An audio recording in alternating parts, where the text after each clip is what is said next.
On today's show, the guys welcome Jennifer Larson, the co-founder and CEO of Hive Digital Minds, the creators of SchoolBuzz. There's an East Initiative update, some banter between the guys, and more up next on EduTechGuys. You're listening to the EduTechGuys, EduTechGuys.com.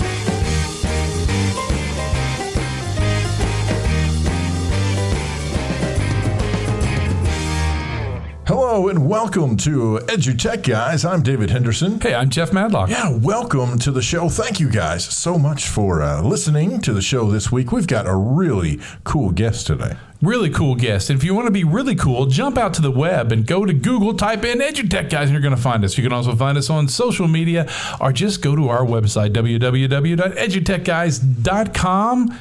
Don't forget to leave us a comment at the bottom. Tell us how lovely we are and how well we look. Yes, yeah, while you're listening. I need it badly. He needs his daily affirmation. Yep. You know, hey, we've been talking last show, social media. We talk about a lot of social media. Yeah. I think maybe because we know that is the communication venue of current times in the future. I mean, you know, that is what everyone uses for communication. Sure. Is social media. You know? So this week we have someone on the show too, Jennifer Larson with SchoolBuzz. So, hey, like I said, that. Yes. So if you're looking them up, it's at SCHOOLBZZ. So SchoolBuzz. BZZ. Sounds like a old school 80s radio station. I kind of like doing it hearing in my headphones. Buzz, buzz. SchoolBuzz. So anyway. WBZZ. SchoolBuzz. We've lost our minds on the show today. No idea what's happening. But you know why we lost our minds? It's because school's about to start up again. Oh, it is. Yay! It felt like it just ended a week ago, and we're right back. Yeah, we're already making preparations for everybody to be coming back and storming the halls, and the students too. I'm excited. I'm sorry, I was trying to chew through my wrist, but I'm excited. So, no, it's going to be great. I think, what is this? But you know, I've been doing it a long time. This is my 117th year in the school system. I topped out 102 years ago.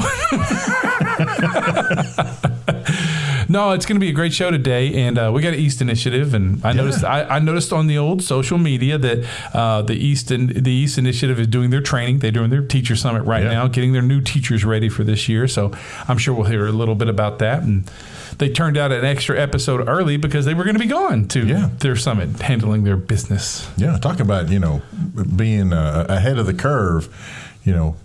Jumping out there, getting things done early. Yeah. That's like not us at all. No. In fact, we're recording this after you're listening. Yeah. This is already. We had to go back in time. That's right. That's right. If you've seen Spaceballs and they're like, when will then be now? We're the opposite of that. Exactly. So anyway. Great show today. We hope you enjoy it. I tell you what, we're going to take a listen to one of our sponsors, and then we'll be right back with Jennifer Larson and SchoolBuzz.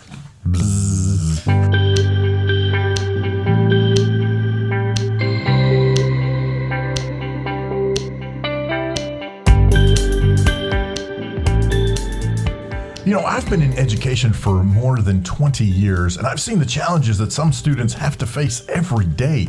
I mean, whether it's going to school hungry or not being able to see the doctor when they're sick, all these challenges make it hard for kids to focus on learning. Thankfully, Concordia University in Portland is leading the way with their 3 to PhD program that helps to combat student fears, freeing them to pursue their highest dreams. They're revolutionizing education by creating a holistic model that provides groceries, healthcare, and even clothing to students right there on campus, helping them to thrive and helping our community to strengthen and grow. Yeah, Concordia's College of Education offers online and on-campus programs where students have the opportunity to learn about a more compassionate approach to education and to see how nurturing the whole student can lead to amazing things. Hey, to learn more about how you can help students conquer their monsters and achieve their highest dreams, visit cuportland.edu/let's conquer. #nurture, educate, grow.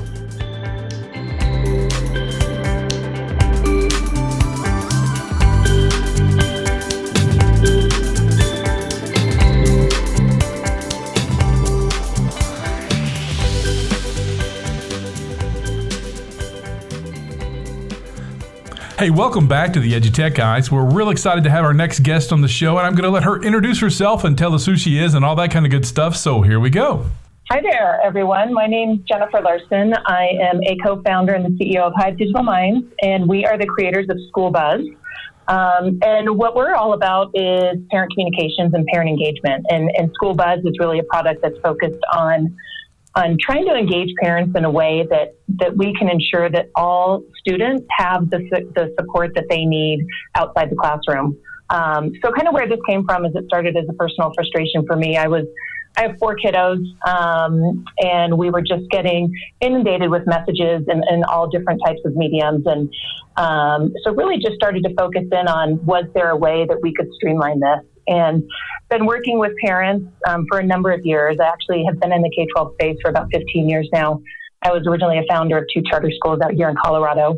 And that led to a lot of consulting with school leaders and district leaders on their parent communication and parent engagement strategies. So been working with school leaders for a long time. I spent 10 years in the software industry before I even got into education. So really what we've done now is kind of merge those two together and see if we can find ways to use technology to help schools kind of build connections with their parents and their families so that parents are really getting the support that they need as well. You know, that's exactly right. And what's really interesting about communications in schools, well, and technology in general, is that technology has jumped so fast, so quickly, that we've gotten away from needing 72 logins to get where you need to get to. And yeah. You know how parents are. They've already got enough to deal with, except instead of having to log into 5 other sites just to get 5 other different pieces of information that should be coming in one place.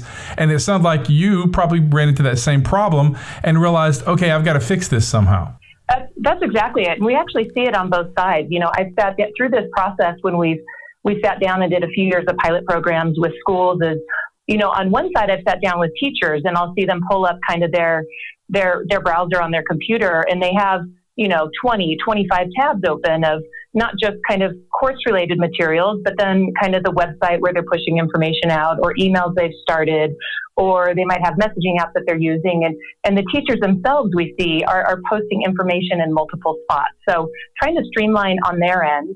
And then that's reflected back to the families, because, you know, it's interesting, but as we kind of really hone in on this concept of personalized learning for students, the students themselves have a whole network of educators that are supporting them at the school, and a lot of them have information to share with parents. So from the parent's perspective, you know, just with one child, you have multiple points of multiple people that you want to be connected with to kind of know what's happening.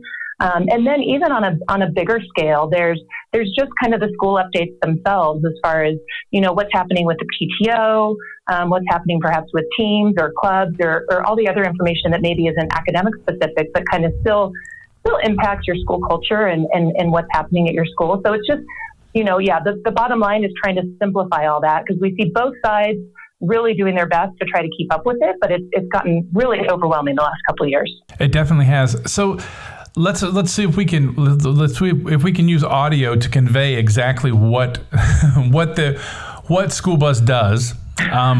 So that's a really great one. So let's talk about the school side, because we have a lot of educators that listen to our show. So let's talk about what it brings to not just the leadership, but to PTO and the PTA and the teachers.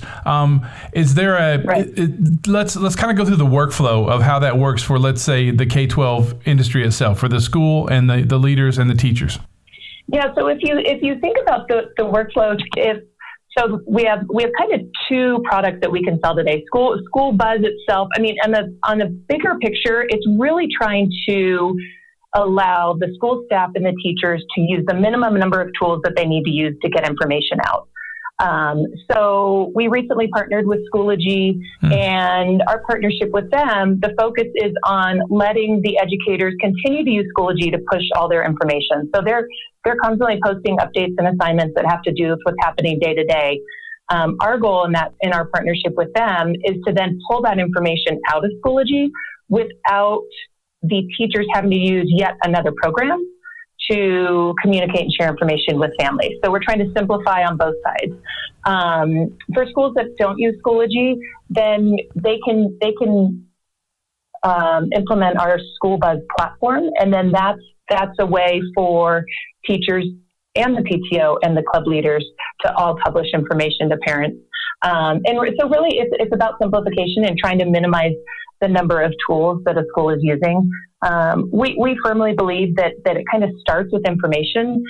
There's a lot of conversation that you want to happen between teacher and parent, but it starts with making sure everybody is on the same page in regards to expectations and kind of the general information of what's happening. And then you can build the conversations and the programs on top of that.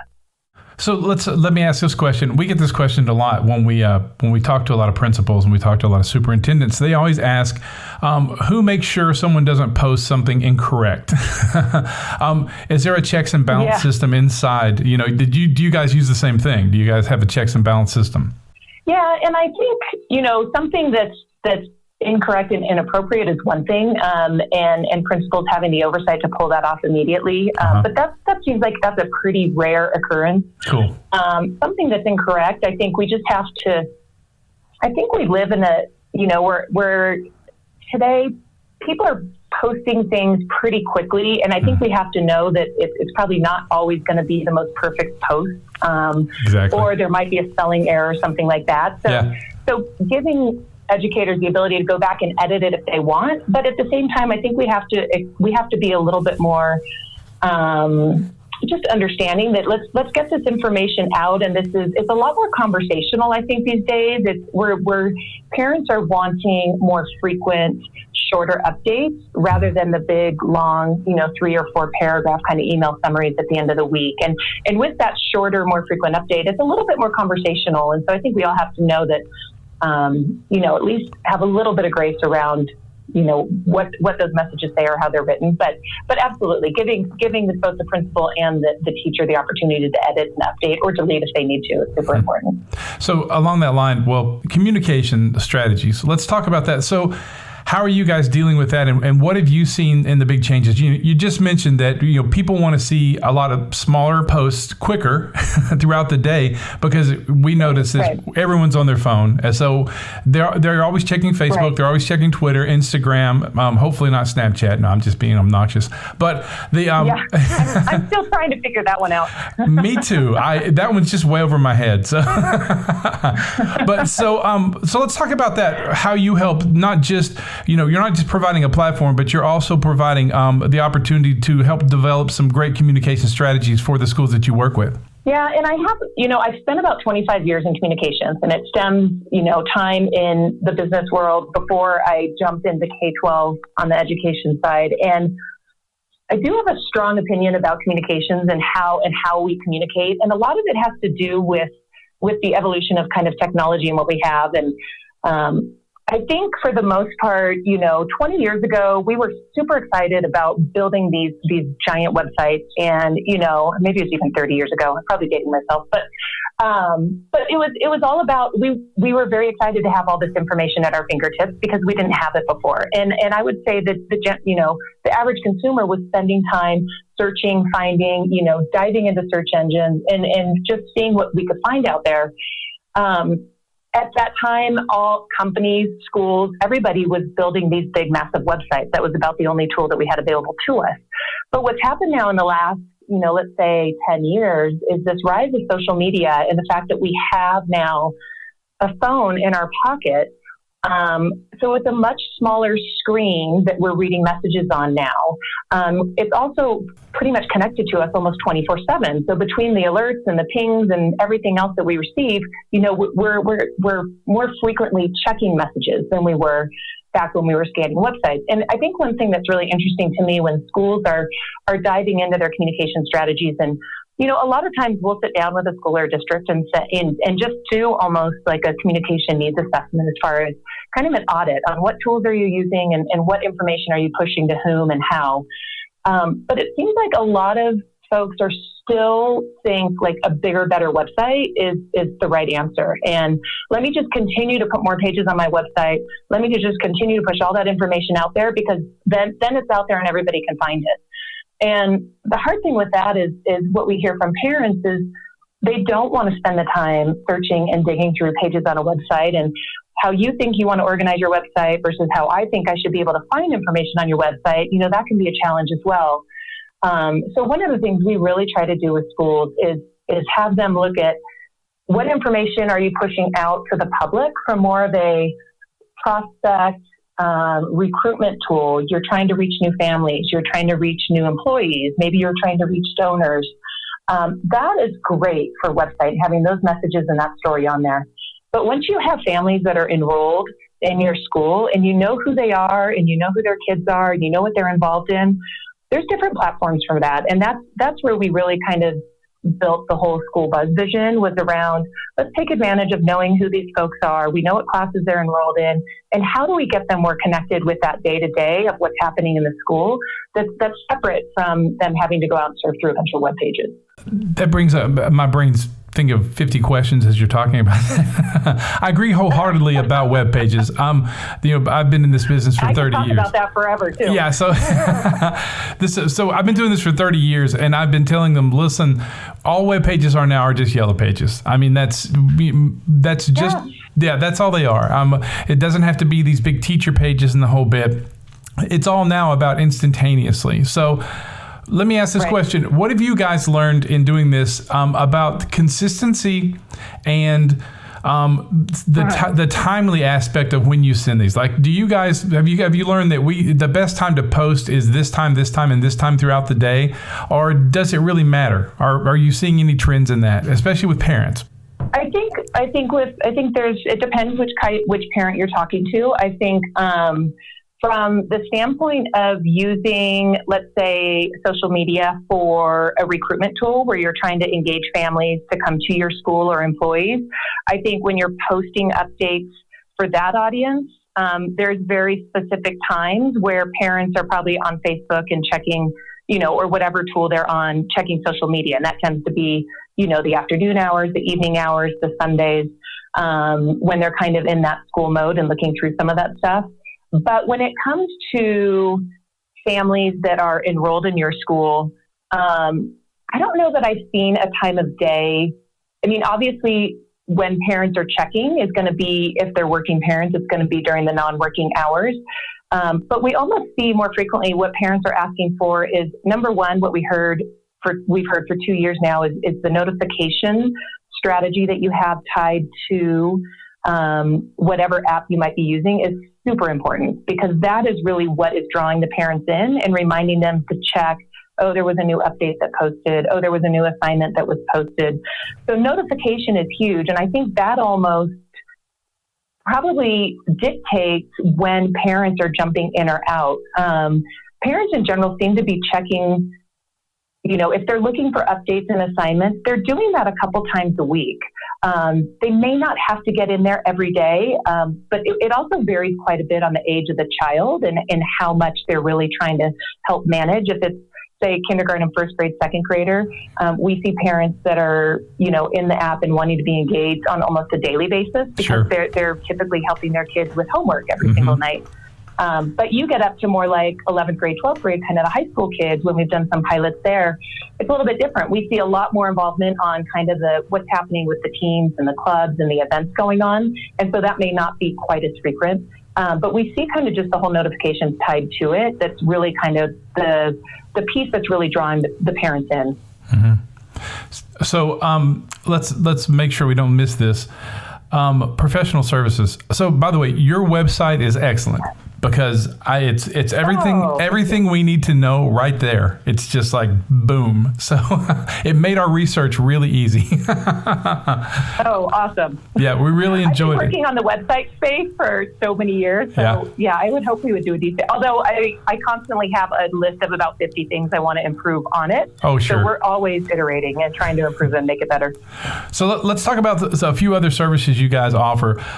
Student recruitment and brand identity. One of the big ones to me is brand identity. So if you want to expel on that, you can, because I think that's just real important to every organization on the face of the planet. Yeah, I mean, that stems across multiple industries here. And really what it is, and we've heard a lot about story and everybody telling their story. That's really what your brand is, right?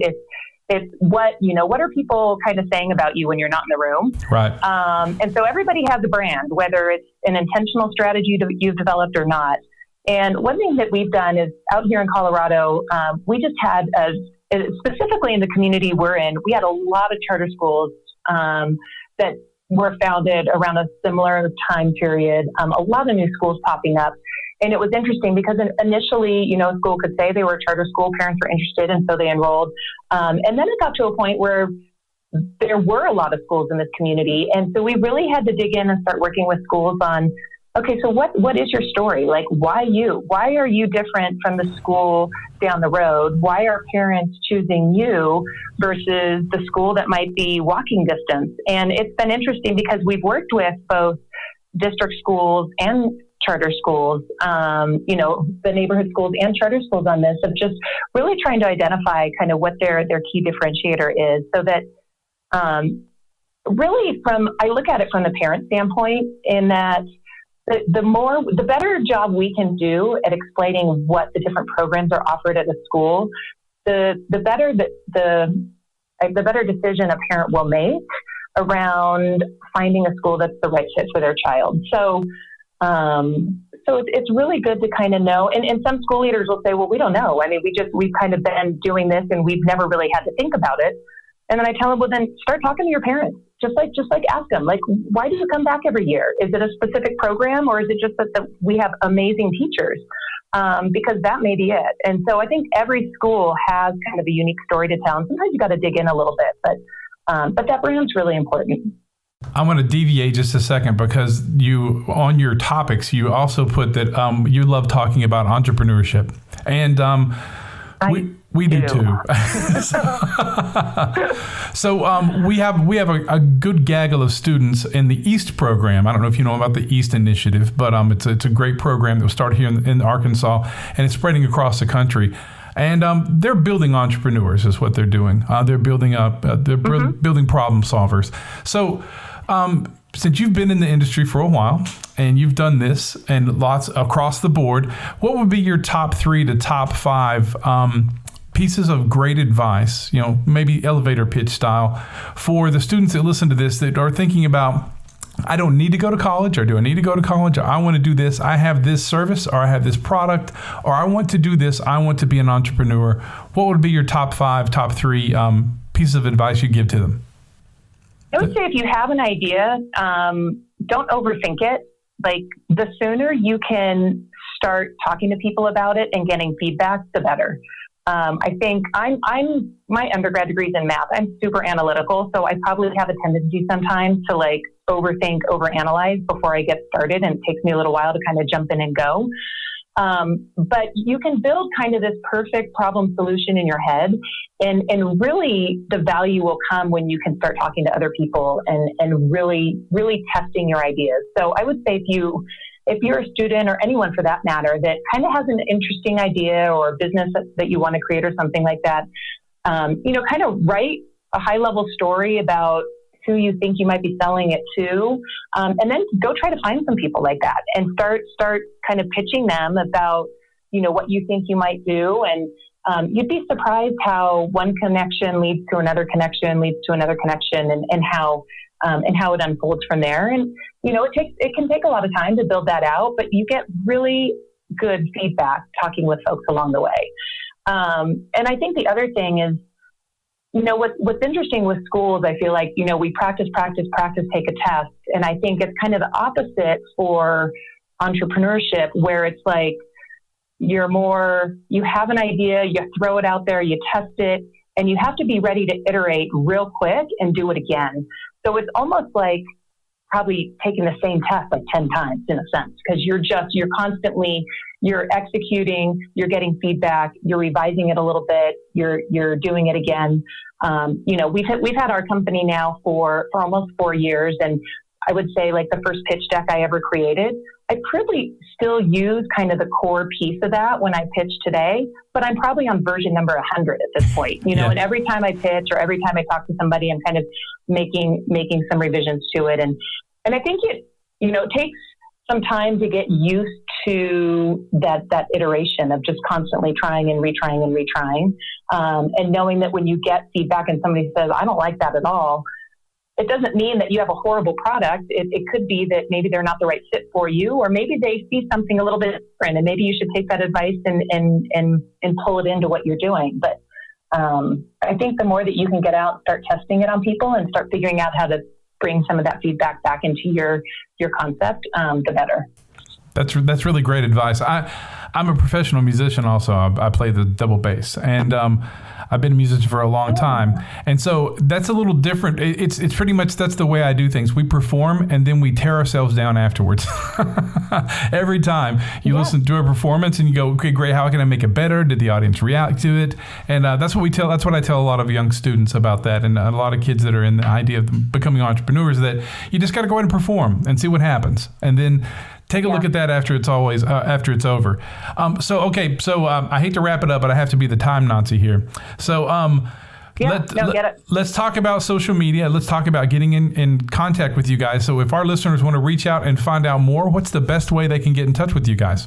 So if you go to, the easiest way is probably just go to schoolbuzz.com, and it's school, BZZ.com. So no U. School biz, sometimes people say. That's got all of our links to everything on there. But I'm on Twitter. I'm at StartupGen is my personal Twitter account. But we've got School Buzz tied to Instagram, Twitter, Facebook, our website. Our emails are on there. So there's a number of ways to reach out to us. That's cool. If anybody has questions or wants to keep chatting, Yeah, and we'll share that also on our social media and on the podcast. So can they also get in touch with you guys at Hive Minds? Is that true too? Is that a whole nother? Yep. Yeah. So the company, the corporate website is Hive DM. So it's Hive Digital Minds, hivedm.com. And that same thing, that's got all the, that's got all of our contact info there. We're starting to push the School Buzz brand a little bit more, since we find they're kind of coming out of 3 years of product development. But either way, you can reach us directly. Yeah. That's really awesome. Hey, thanks for coming on the show, and thanks for sharing with us. And we hope to have you back sometime soon, and we'll talk more as you guys grow.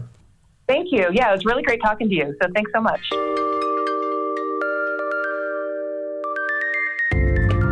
Hi there, I'm April Jackson, and this is your East Update. Recently, we heard from East at North Little Rock High School and how they'd won a $30,000 technology makeover. This week, we hear from PCM and Intel, the business behind the makeover. I'm Tony Zaragoza. I'm the Intel Business Development Manager at PCM. Basically, Intel and PCM got together and we knew that there was a lot of new capabilities built into Windows 10 and new Intel devices, and we're trying to figure out a way to demonstrate it so that people could see, the impact that the technology made on the way that they did business. We know there's a lot of older computers out there, 5 years, 10 years old, and we wanted to make sure that people would be able to, experience the newness and see how different and more improved their productivity is, and security, and all the other wonderful things. So what we decided to do was, a contest and ask people, what can you do for you? What would a makeover do, impact what you do? And tell us the story. And we want to hear it. Tell us about the challenges you have today. Tell us about how this new technology will help you overcome those challenges. And so we put out the contest. We had over 3,000 applications from different various schools and companies and different businesses and people, and it was just a whole variety. We had 3 awards that we gave away, and North Little Rock, this East program, was one of the winners, and so we're very excited about this. If you're interested in hearing more about what East at North Little Rock High School is doing with their new technology, follow us on social media at The East Initiative, or visit our website at eastinitiative.org. I am April Jackson, and this has been your East Update. Hey, thank you so much to April Jackson and the folks over at the East Initiative Update. Oh, sorry about that. You okay? Feel a little nasty. Oh. Anyway, hey, be a part of our Rhythm Nation. And don't forget that we want to thank Jennifer Larson for coming on the show with School Buzz. It was awesome, and we learned a lot, and we think we'll learn more in the future. We'll keep in touch with her, and don't forget to check them out. Check them out on social media at School Buzz, SCHOOLBZZ. There you go. I had a little spelling trauma there. That's what I get for channeling Janet Jackson. Your brain locked up and I know. Smoke started coming out your It's like ears. I had a wardrobe malfunction or something like that. Something. Oh my Stop it, Justin. Just stop it. Oh. Anyway, hey, don't forget to visit us on the web, www.EduTechGuys. Coming soon when the fall starts, you'll get to see us live in lots of places. Don't forget to check the website and find out where we're going to be, and just follow us on social media, and we'll tell you where we're going to be. That's right. We'll tell you all about it. We're going to be between the A and the T. I'm going to be on my A sipping my tea. Word. Hey, this is the crazy off the rails gang at the EduTech Guys. I'm Jeff Madlock. I'm David Henderson. We'll catch you next time. You've been listening to the EduTech Guys. EduTechGuys.com.